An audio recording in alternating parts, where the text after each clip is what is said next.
Good morning! So, tsaa tayo, tsaa lemongrass tea. Update sa aking project. So, ayan yung extension sa aming production facility. So, ayan. Tour ko lang kayo guys ha. So, natapos na kahapon yung flooring at yung roofing ay tapos na rin. Ano na lang yung kulang yung paglagay ng mga yero. So yero yung i-cover para mas matibay, hindi madaling malata. Ayan, so yan yung mga production facility. Hindi naman siya gaanong kalakihan. Dating shop ko to nung dating mekaniko pa ako. So yan yung nagiging shop ko, working as mechanic. So ayan, dito yung mga gawa ko dati, trabaho ko dati bilang isang mekaniko. At for almost 10 years of experience sa auto industry. Hindi ako napunta sa automotive industry. Andito ako ngayon sa food industry.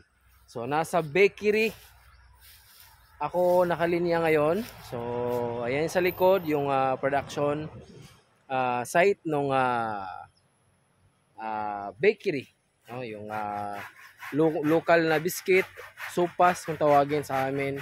So dito yung production at dito na rin yung production ng peanut butter at mga roasted peanuts. Ayan, dito namin nilalagay. So mga kailangan kami dito guys ng mga production worker, no? Yung production yung mga gumagawa ng mga cookies. Ayan. So ongoing pa rin. Yung kahapon natapos nila yung flooring. Ayan. So andun yung oven na malaki, roller at yung mga mixers nandun sa loob. So ano muna tayo? Tsaa muna tayo. Lemongrass, napaka So tsaa lang muna tayo ngayon. Bawal na yung kape. Paminsan-minsan na lang.